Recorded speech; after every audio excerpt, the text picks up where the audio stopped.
গল্পের শুরুতে আমরা দেখতে পাই নিকাব পরা একটি সুন্দরী মেয়ের পিছু করছে বেন নামের একজন যুবক।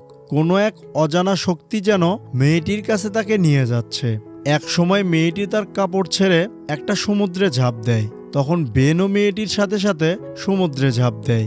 এরপর তারা একে অপরের সামনে আসলে কিছু বলার আগেই আকাশ থেকে বজ্রপাতের মতো কিছু একটা মেয়েটির উপরে এসে পড়ে। এই মেয়েটির নাম ছিল শার্লি। তখন দেখা যায় হঠাৎই কিছু একটা মেয়েটিকে মাটির গভীর থেকে টানতে থাকে। বেন শার্লিকে বাঁচানোর অনেক চেষ্টা করে, কিন্তু এক সময় সে পাতালে তলিয়ে যায়। তখন এক ঝটকায় বেনের চোখ খুলে যায়। বেন বুঝতে পারে সে এতক্ষণ একটা স্বপ্ন দেখছিল, আর এই স্বপ্নগুলো সে বিগত কয়েকদিন ধরেই দেখছিল। এরপর বেন তার ফ্রেন্ড কাইয়ের বাসায় চলে আসে। সে সেখানে গিয়ে দেখতে পায় এক মাফিয়া তাদেরকে বন্দি করে রেখেছে, কারণ ওই লোকটার কাছ থেকে কাই মোটা অঙ্কের টাকা লোন নিয়েছিল। আর সেই লোনটি পরিশোধ করতে না পারায় লোকটা তার সাথে খারাপ ব্যবহার করতে শুরু করে। তখন বেন লোকটাকে তার বন্ধুকে ছেড়ে দেওয়ার জন্য বলে। সে বলে বন্ধুকে ছেড়ে দেওয়ার বিনিময়ে সে যে কোনো কাজ করতে প্রস্তুত। এটা বলার পর লোকটা বেনকে বলে দূরে পাহাড়ের মধ্যে থেকে স্পিরিচুয়াল বন এনে দিতে পারলে সে তার বন্ধুকে তখনই ছেড়ে দেবে। এই বনটি যার কাছে থাকবে সে অমর হয়ে থাকে, তার সাথে সাথে অনেক সম্পদের মালিক হয়। আর এই লোকটা মূলত এটি চাইছিল। পরবর্তীতে বেন কোনো কিছু না ভেবে রাজি হয়ে যায়। এরপর বেনের বন্ধু ইয়ক তাকে জানায় এই বনের নকশা একটি মেয়ের কাছে পাওয়া যাবে। এরপর সেখানে পৌঁছালে সেই মেয়েটাকে দেখতে পায়, যে মেয়েটা তার স্বপ্নে অনেকদিন যাবৎ আসছিল। তাদের কথা শুনে শার্লি নামের সেই মেয়েটি নকশা দিতে রাজি হয়, আর এই নকশাটি তাদের পূর্বপুরুষদের ছিল। তাই শার্লি তাদেরকে একটা শর্ত দেয় যে সেও তাদের সাথে থাকবে। এরপর তারা একটি বোর্ড নিয়ে বেরিয়ে পড়ে তাদের গন্তব্যে। বোর্ডের মধ্যে একজন লোক তার মুখ বেঁধে বসেছিল, অর্থাৎ সে তাদের ওপর নজর রাখছিল। হঠাৎ শার্লি কিছু একটা আশঙ্কা করতে থাকে, কারণ তার হাতে থাকা কম্পাসটা কাজ করছে না। আর তখনই তাদের বোর্ডটি বড় একটা কিছুর সাথে ধাক্কা লাগে। এতে সকল যাত্রীদের নিরাপত্তার জন্য তাদেরকে ভেতরে পাঠিয়ে দেওয়া হয়। বেন এবং তার বন্ধুরা অপেক্ষা করছে আসন্ন বিপদের জন্য। হঠাৎ করেই পানির নিচ থেকে অদ্ভুত দানবাকৃতির একটা প্রাণী তাদের বোর্ডে আঘাত করে। এতে বোর্ডের সামনের অংশ ভেঙে যায়, আর তখন শার্লি পানিতে পড়ে যাচ্ছিল। তখনই বেন তাকে বাঁচিয়ে নেয় এবং তারা তাদের সমস্ত শক্তি দিয়ে দানবটির সাথে লড়াই করছিল। কিন্তু এই দানবটার চামড়া এতটাই শক্ত ছিল যে তার ওপর কোনো আঘাতের প্রভাবই পড়ছিল না। তখন ইয়ক হিরোর মতো এসে দানবের মুখে আঘাত করে। দানবটি তাকে ধাক্কা মেরে ফেলে দেয়। এরপর শার্লি বারুদযুক্ত তীর ছুঁড়ে মারে দানবটির মুখে। এর ফলে দানবটি পানিতে ফিরে যায়। এরপর সবাই মিলে প্ল্যান করতে থাকে কিভাবে তারা এই দানবটিকে বন্দি করতে পারবে। তারা বোর্ডে থাকা শ্যালোর ক্লোরটিকে খুলে জালের মতো করে ভালো করে বিছিয়ে দেয়। দানবটি তাদেরকে হামলা করতে আসলে তারা তাকে আটকে ফেলে, কিন্তু দানবটা এতটাই শক্তিশালী ছিল যে সে শ্যালোর ক্লোরটিকে মুহূর্তের মধ্যেই ছিঁড়ে ফেলে। এরপর সেখানে সেই রহস্যময় লোকটা আসে, আর একটা ইলেকট্রিক ডিভাইস দিয়ে দানবটিকে আঘাত করলে দানবটি সেখান থেকে পালিয়ে যায়। এই লোকটির নাম ছিল ডক্টর সান। তিনি ছিলেন একজন বিজ্ঞানী এবং সে সেলেস্টিয়াল বনের জন্য তাদের পিছু করছিল। সে বলে এই প্রাণীটা ওই জিনিসটার সুরক্ষার জন্য হামলা করেছিল, আর পথে আমাদেরকে আরো অনেক বিপদের সম্মুখীন হতে হবে।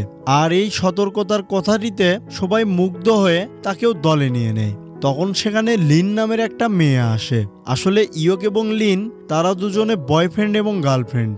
এরপর তারা খাওয়া দাওয়া শেষ করে আবারও যাত্রা শুরু করে এবং যথাসময়ে সেখানে তারা পৌঁছে যায়। এরপর তারা পাহাড়ের চূড়ায় সেই মন্দিরটিকে দেখতে পায়, যেটার কথা নকশার মধ্যে লেখা ছিল। এরপর সবাই সাবধানতার সাথে সেই মন্দিরের মধ্যে প্রবেশ করে, কিন্তু তারা মন্দিরের মধ্যে তেমন কিছুই দেখতে পায় না। অনেকক্ষণ খোঁজাখুঁজির পর বেন একটি গুপ্ত সুইচ পায়। সুইচটিকে ঘোরানোর সাথে সাথে সেখানে থাকা একটা গুপ্ত দরজা খুলে যায়, আর সেই পথ ধরে তারা একটি সুড়ঙ্গের মধ্যে দিয়ে যেতে থাকে। কিছু দূর হাঁটার পর তারা একটি বন্ধ দরজা দেখতে পায়, যেটাতে বড় একটা প্রাচীন লক ছিল।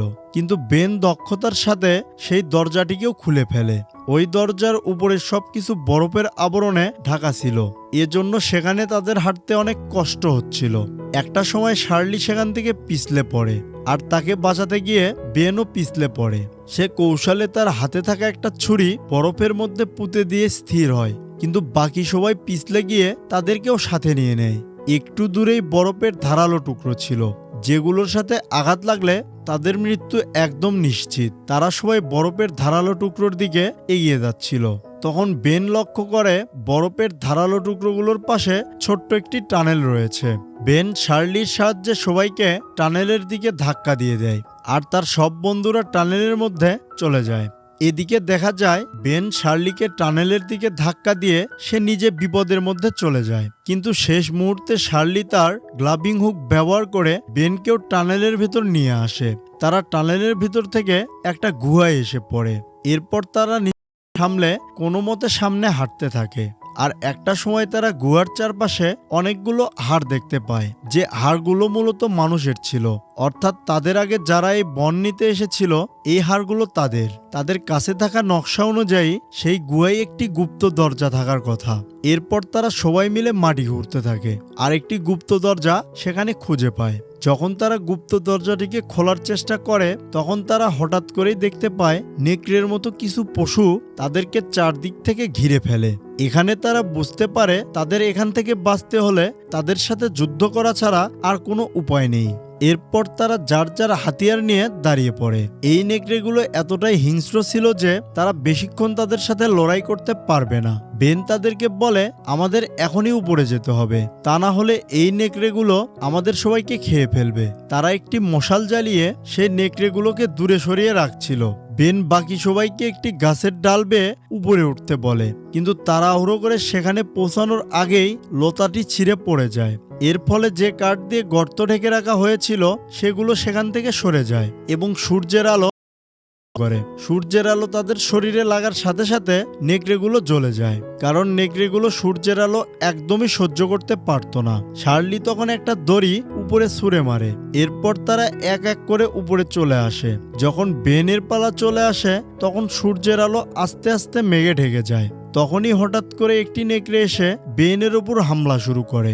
নেকড়ের লিডার তাকে ধাক্কা মেরে মাটিতে ফেলে দেয়। যখনই নেকড়েটি তাকে আক্রমণ করতে যাবে, ঠিক তখনই মেঘ চলে গিয়ে হঠাৎ করে সূর্যের আলো চলে আসে। এই সুযোগে বন্ধুদের সাহায্যে বেন সেই মৃত্যুর হাত থেকে বেরিয়ে আসে। এরপর তারা সবাই মিলে শহরের দিকে থাকা একটা বাড়িতে যায়। তখন শার্লির ক্ষতস্থানে ব্যান্ডেজ লাগানোর সময় সে বেনের কাঁধে সেই অভিশপ্ত চিহ্নটি দেখতে পায়, যেটা মূলত শার্লির কাঁধেও ছিল। শার্লি সেখানে থাকা সবাইকে বলে কয়েক শত বছর পূর্বে তার পূর্বপুরুষরা যুদ্ধ থেকে বাঁচতে একটা শয়তানের গুহায় আশ্রয় নেয়। এতে করে মূলত সেই শয়তানের ঘুম ভেঙে যায়, আর সেই গুহায় থাকা কিছু অদ্ভুত প্রাণী তাদের উপর হামলা করে এবং তাদের শরীরে সেই অভিশপ্ত চিহ্ন এঁকে দেয়। এই অভিশপ্ত চিহ্নের প্রভাবে তাদের মধ্যে যারা বয়স্ক ছিল তারা তখনই সেখানে মারা যায়, আর যারা জীবিত ফিরে আসে তারা 30 বছর পূর্ণ হলেই মারা যায়। মূলত এই অভিশাপের উত্তরাধিকারীরা 30 বছরের বেশি বাঁচে না। এজন্যই শার্লি সেই সেলেস্টিয়াল বন খুঁজছে, যেন এর প্রভাবে স্বল্প আয়ুর প্রভাব কাটিয়ে সে দীর্ঘ জীবনের আনন্দ নিতে পারে। কিন্তু সে জানতো না যে এই কাজ এত কঠিন, তাই সে সবাইকে ফিরে যাওয়ার পরামর্শ দেয়। কিন্তু বেন শার্লিকে কথা দেয় সে সেলেস্টিয়াল বন নিয়ে এই অভিশাপ মুক্ত করবে।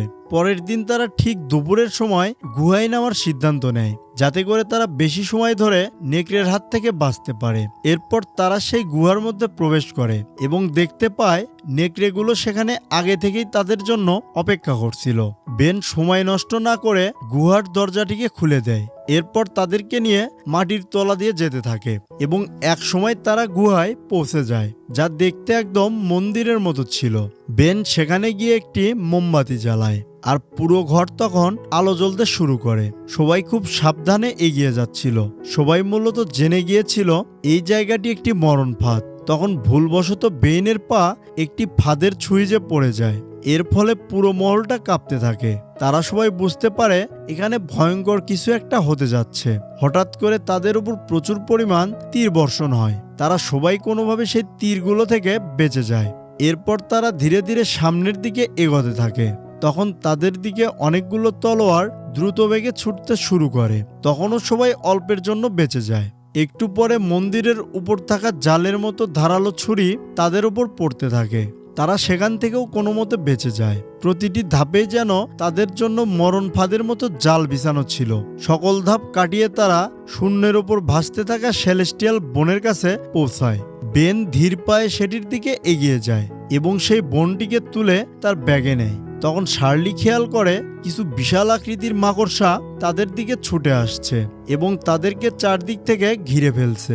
এরপর তারা সবাই মিলে সেই মাকড়সাগুলোর সাথে যুদ্ধ করতে থাকে, কিন্তু মাকড়সাগুলোর সংখ্যা অনেক বেশি ছিল, তাই তাদের সাথে পেরে ওঠা বেশ অসম্ভব। তখন বেন লক্ষ্য করে মাকড়সাগুলো শুধু সেলেস্টিয়াল বনের পিছু করছে। এরপর সে তার জীবনের ঝুঁকি নিয়ে সমস্ত মাকড়সাগুলোকে নিজের কাছে ডেকে নেয়, যাতে বাকি সবাই নিরাপদে সেখান থেকে বেরিয়ে আসতে পারে। সবাই উপরে চলে গেলে শার্লি সেখানে থেকে যায় বেনকে সাহায্য করার জন্য। শার্লির সাহায্যে বেন অনেক সাবধানতার সাথে মাকড়সার ভেতর থেকে শার্লির কাছে চলে আসে।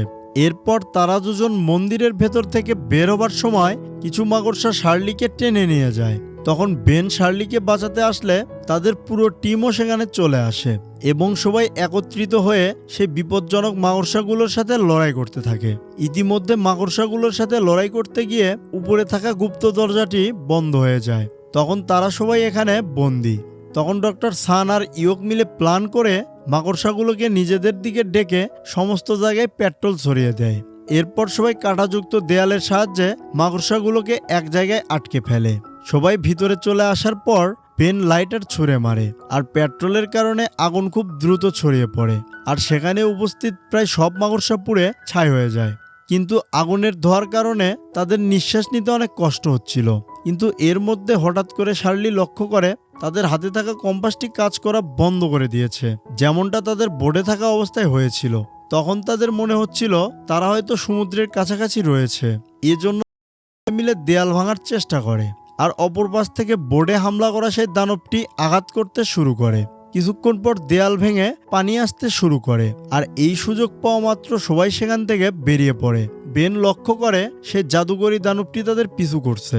দানবটি যখনই বেনকে ধরতে যাবে তখন সৌভাগ্যবশত সেই ধ্বংসের স্তূপ পড়ে সে চাপা পড়ে যায়। ফলে তারা শেষবারের মতো সেখান থেকে প্রাণে বেঁচে যায়। এরপর সিন শিফট হয়, আমরা সবাইকে একটি ট্রেনে দেখতে পাই। তারা কাজ শেষ করে সবাই যার যার গন্তব্যে ফিরে যাচ্ছে। শার্লি বেনকে ধন্যবাদ জানায় তার জীবন বাঁচানোর জন্য। আজ থেকে তারা অভিশাপ মুক্ত। আর এখানে এই মুভিটির সমাপ্তি ঘটে। তো বন্ধুরা, কেমন লাগলো আজকের এক্সপ্লেনেশনটি জানাতে আপনারা সবাই কমেন্ট করবেন। আর ভিডিওটি যদি ভালো লেগে থাকে তাহলে ভিডিওতে লাইক এবং চ্যানেলটি সাবস্ক্রাইব করে দিবেন। আবার আমাদের গল্প হবে পরবর্তী কোনো ভিডিওতে।